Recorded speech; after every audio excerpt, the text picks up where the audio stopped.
Counting Cars always looked like the dream garage, roaring engines, stunning customs, and a crew that felt like family. But behind those cameras, people were leaving without warning. No goodbyes, no explanations. Some quit quietly, others were pushed out, and one betrayal nearly destroyed Danny Koker's entire business. And once you hear the truth, you'll never look at Counting Cars the same way again.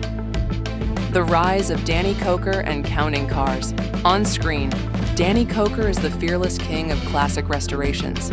But before the fame, before the garage tours, before Pawn Stars made him a household name, he was just a Detroit kid obsessed with turning broken cars into rolling pieces of art. His father, a musician and a devoted car lover, taught him everything in their home garage.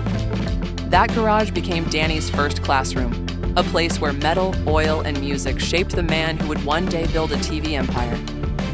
In Las Vegas, Danny didn't just fix cars. He built a culture. Count's Customs grew from a small shop into a legendary brand known for rebellious rock and roll style builds. By 2012, Counting Cars exploded onto the History Channel, becoming one of its highest-rated reality shows. But with millions of viewers came pressure. Real pressure. Expensive deadlines, big personalities, impossible expectations, and little by little, the cracks began to show. The pressure behind the scenes. Unlike many reality shows, Counting Cars didn't fake repairs or stage builds. Every restoration was real, sometimes months of intense labor squeezed into a 30-minute episode. And Danny demanded perfection. No shortcuts, no excuses, no half-finished work leaving his shop. Television only added fuel to the fire. Employees were mic'd up constantly. Minor arguments were edited into major explosions. Crew members suddenly saw themselves as TV stars. Fans appeared at the shop demanding attention. Customers expected impossible deadlines. Not everyone could handle it. And that's when people started disappearing. Some left quietly. Some were fired. And one betrayal turned into a lawsuit that rocked Count's Customs to its core. The shocking embezzlement scandal. Joseph Frontier. He wasn't a mechanic. He wasn't on camera. He was the bookkeeper, the guy tracking payroll and expenses behind the scenes. And in 2016, everything blew up. Court documents revealed that Joseph Frontier had allegedly stolen over $75,000 from Count's Customs. He reportedly used the company's money to buy a Range Rover down payment, multiple airline tickets, other personal expenses. Worse, he was accused of forging Danny's signature to cover it up. For a shop built on loyalty, trust, and brotherhood, this betrayal hit deeper than anything the viewers ever saw. Frontier left the show quietly. No goodbye, no mention, just an eerie disappearance. He vanished from the public completely.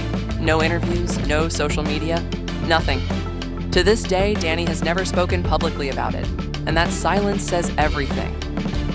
The abrupt exit of Scott Jones.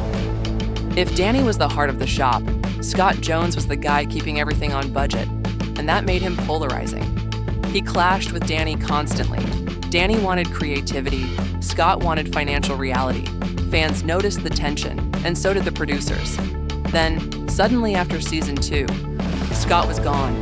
No explanation, no send-off. Just silence. Rumors of money issues spread online, but no evidence ever surfaced. Scott simply moved to Tennessee, opened his own custom shop, and later appeared on Netflix's Swap Shop. Whatever happened between him and Danny, they've both chosen to keep it buried. The vanishing of Roly Rock and Rolly Sabo, one of the show's brightest personalities, suddenly disappeared after season 6.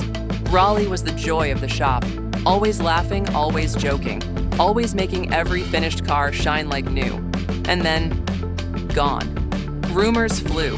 Conflict with producers, showing up late, fallout with co-workers, but the only confirmed incident was shocking.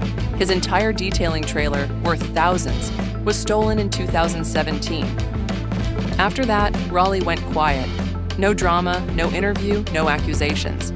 He simply started his own detailing business in Las Vegas, and he's still working today. The quiet exit of Shannon Akins. Shannon wasn't flashy, loud, or dramatic. He was a master craftsman, especially when it came to motorcycles. But around season 7, he started appearing less And less, until he was gone completely. No scandal, no legal issues, just silence. Most insiders believe Shannon stepped away because the show focused more on cars, drama, and celebrities, leaving his bike work in the background.